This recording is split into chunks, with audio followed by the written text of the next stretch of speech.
1971 সাল 30 লাখ শহীদের রক্ত আর 2 লাখ মা বোনের আত্মত্যাগের বিনিময়ে পৃথিবীর মানচিত্রে জন্ম নেয় একটি স্বাধীন দেশ বাংলাদেশ। একটি জাতির ইতিহাসে এর চেয়ে বড় ট্র্যাজেডি এবং এর চেয়ে বড় অর্জন আর দ্বিতীয়টি নেই। কিন্তু স্বাধীনতার এতগুলো দশক পার হওয়ার পরেও আমাদের সমাজে এমন একটি দৃশ্য প্রায়ই চোখে পড়ে যা অনেককেই অবাক করে। খেলার মাঠে পাকিস্তানের পতাকা ওড়ানো, সামাজিক যোগাযোগ মাধ্যমে তাদের প্রতি অকৃত্রিম ভালোবাসা প্রদর্শন, কিংবা ভূ রাজনৈতিক আলোচনায় নির্দ্বিধায় পাকিস্তানের পক্ষ নেওয়া। প্রশ্ন জাগে, যে রাষ্ট্রটি আমাদের ওপর শতাব্দীর অন্যতম ভয়াবহ গণহত্যা চালিয়েছিল, এত বছর পরেও কেন বাংলাদেশের ভেতরে তাদের এত সমর্থক বা সাধারণ ভাষায় যাকে বলা হয় পাকিস্তানের দালাল রয়ে গেছে? এটি কি নিছকই অজ্ঞতা, নাকি এর পেছনে লুকিয়ে আছে গভীর কোনো মনস্তাত্ত্বিক, ঐতিহাসিক ও ভূ রাজনৈতিক কারণ? আজকের এই ভিডিওতে আমরা আবেগের ঊর্ধ্বে উঠে যুক্তির আলোকে বিশ্লেষণ করব কেন স্বাধীন বাংলাদেশে আজও পাকিস্তানপন্থী মানসিকতার অস্তিত্ব প্রবলভাবে বিদ্যমান। সবাইকে আমার চ্যানেলে স্বাগতম। আজকে আমরা আলোচনা করব বাংলাদেশে বসবাসরত যারা খুব বেশি প্রো পাকিস্তানি বা অনেক দেখা যায় যে বাংলাদেশের চাইতেও পাকিস্তানকে বেশি ভালোবাসে তাদের নিয়ে। পুরো বিষয়টি বুঝতে সম্পূর্ণ ভিডিওটি দেখার জন্য সবাইকে আমার অনুরোধ রইল। তো চলুন আমরা শুরু করি। প্রথম কারণটি লুকিয়ে আছে আমাদের এক অদ্ভুত মনস্তাত্ত্বিক হীনমন্যতার ভেতরে। ঐতিহাসিকভাবেই এই ভূখণ্ডের এক শ্রেণীর মানুষের মনে একটি ভ্রান্ত ধারণা প্রথিত করে দেওয়া হয়েছে। ব্রিটিশরা যখন ভারত শাসন করত তখন তারা মার্শাল রেস বা যোদ্ধা জাতি তত্ত্বের জন্ম দেয়। তারা পাঞ্জাবি বা পশতুনদের সামরিক বাহিনীতে বেশি নিত এবং বাঙালিদের নন মার্শাল বা দুর্বল জাতি হিসেবে আখ্যায়িত করত। পাকিস্তান সৃষ্টির পর পশ্চিম পাকিস্তানের শাসকেরাও ঠিক একই প্রোপাগান্ডা চালিয়েছে। তারা বোঝাতে চেয়েছে যে পাকিস্তানিরা শারীরিক গড়নে সুঠাম, তারা যোদ্ধা, আর বাঙালিরা শারীরিকভাবে দুর্বল এবং যুদ্ধ করতে অক্ষম। দুঃখজনকভাবে আমাদের দেশেরই কিছু মানুষ এই মিথ্যা প্রোপাগান্ডা মনে প্রাণে বিশ্বাস করে নিয়েছে। এর পাশাপাশি রয়েছে সাংস্কৃতিক দ্বন্দ্ব।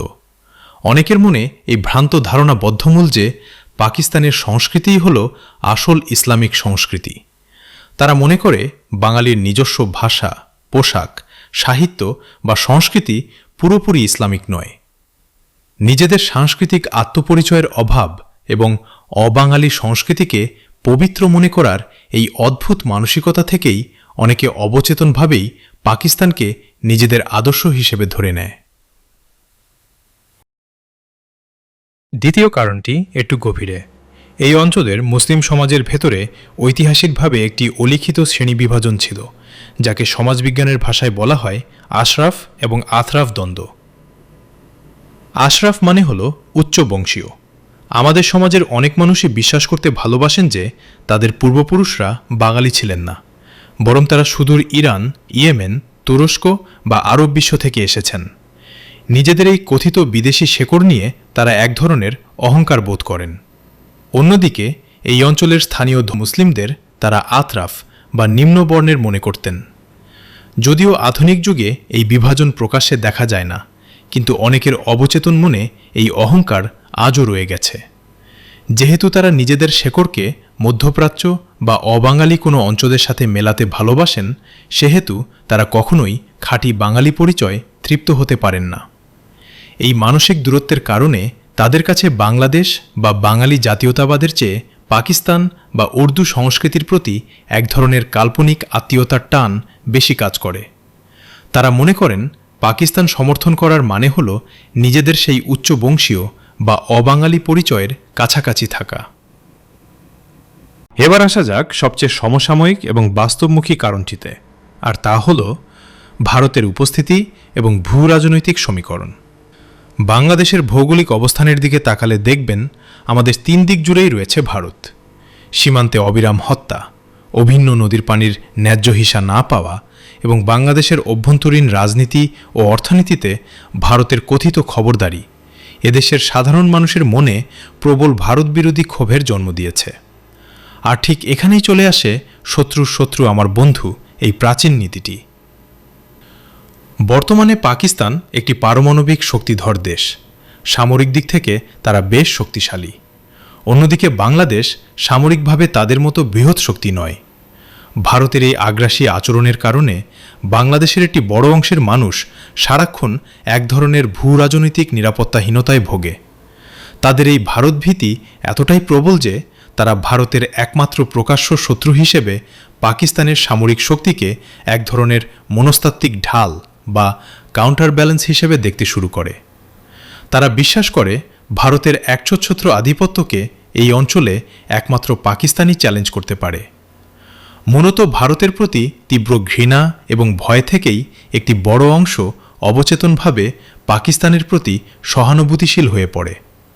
এখানে পাকিস্তান প্রেম যতটা না কাজ করে তার চেয়ে বেশি কাজ করে ভারত বিরোধিতা। চতুর্থ কারণ হিসেবে আমাদের দেখতে হবে একটি ঐতিহাসিক ডেমোগ্রাফিক বা জনসংখ্যার সমীকরণকে। 1947 সালে ভারতভাগের সময় ভারতের বিহার, উত্তরপ্রদেশ সহ বিভিন্ন রাজ্য থেকে প্রচুর সংখ্যক উর্দুভাষী মুসলিম তৎকালীন পূর্ব পাকিস্তানে, বর্তমান বাংলাদেশে এসে আশ্রয় নেয়। এই উর্দুভাষী বা বিহারি সম্প্রদায় কখনোই বাঙালি সংস্কৃতি বা ভাষার সাথে একাত্ম হতে পারেনি। তাদের ভাষা ছিল উর্দু আর রাজনৈতিক আনুগত্য ছিল পশ্চিম পাকিস্তানের প্রতি।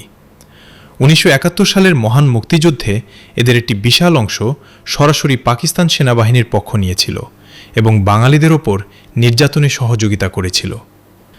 দেশ স্বাধীন হওয়ার পর এই আটকে পড়া পাকিস্তানিদের একটি বড় অংশ এই দেশেই থেকে যায়।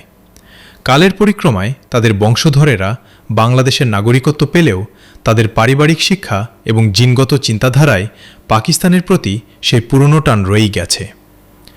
যেহেতু তাদের শেকড় বা সংস্কৃতি বাঙালির সাথে মেলে না, তাই বাংলাদেশের চেয়ে পাকিস্তানের প্রতি তাদের আবেগিক বেশি। সমাজে ছড়িয়ে থাকা এই মানুষগুলোর প্রভাবও পাকিস্তানপন্থী বয়ান টিকিয়ে রাখতে সাহায্য করে। বাংলাদেশে বসবাসরত অনেক বাঙালি প্রো পাকিস্তানি, তার একটা অন্যতম বড় কারণ হচ্ছে যে তারা ভাবে যে তাদের নিরাপত্তার কোনো সংকট তৈরি হলে বা ভারত যদি কোনোভাবে বাংলাদেশকে আক্রমণ করে তাহলে শক্তিশালী পাকিস্তান তাদের সাহায্য করবে। এর পেছনে ঐতিহাসিক কারণ আছে, এর পেছনে সামরিক কারণও আছে। আমরা জানি যে পাকিস্তান সামরিকভাবে একটা শক্তিশালী রাষ্ট্র। এই জন্য অনেকেই পাকিস্তানের সাথে বাংলাদেশের সম্পর্ক উন্নয়নে বা এই ক্ষেত্রে বাংলাদেশের চাইতেও পাকিস্তানকে বেশি ভালোবাসে, কারণ তারা বিশ্বাস করে যে পাকিস্তান মুসলিমদের স্বার্থ রক্ষায় বা মুসলিমদের হেফাজতে একটা ভূমিকা রাখতে পারে। ঐতিহাসিক একটা কারণ আছে। দেখা যাচ্ছে যে পাকিস্তানিদের দৈহিক আকার আয়তন অনেক লম্বা চওড়া পূর্ব বাংলার মানুষের চাইতে।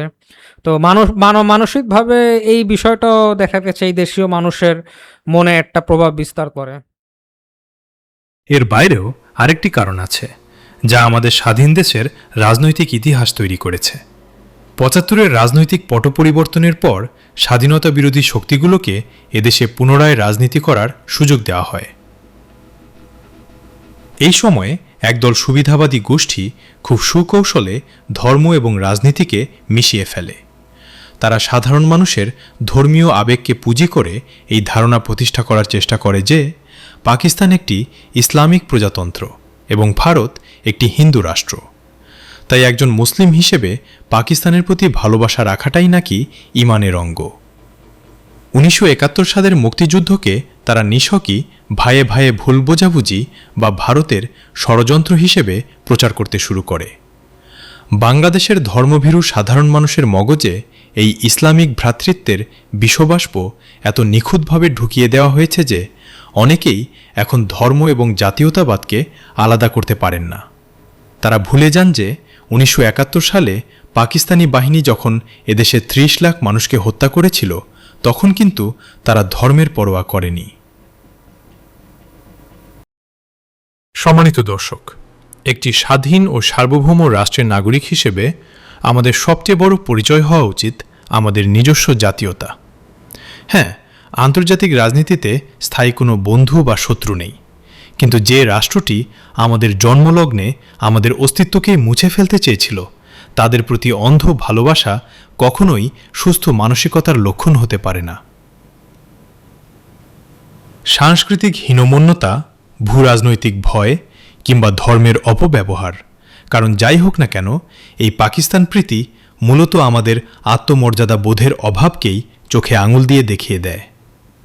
ভারতের আগ্রাগ্রাসন মোকাবেলার জন্য প্রয়োজন নিজেদের অর্থনৈতিক ও সামরিকভাবে শক্তিশালী করা, অন্য দেশের পারমাণবিক বোমার দিকে তাকিয়ে দিবাস্বপ্ন দেখা নয়। যতদিন না আমরা এই হীনমন্যতা থেকে বেরিয়ে আসতে পারব, ততদিন আমরা একটি সত্যিকার অর্থে স্বাধীন ও আত্মমর্যাদাশীল জাতি হিসেবে মাথা উঁচু করে দাঁড়াতে পারব না। আমার এই কন্টেন্টটি যদি আপনাদের ভালো লেগে থাকে, আপনারা লাইক, শেয়ার, কমেন্ট করতে পারেন, আপনাদের মতামত জানাতে পারেন এবং খুব ভালো হয় আপনারা যদি সাবস্ক্রাইব করে চ্যানেলটির পাশে থাকতে পারেন। সবাইকে পরবর্তীতে অন্য একটা ভিডিওতে সবার সাথে দেখা হবে। বিদায়।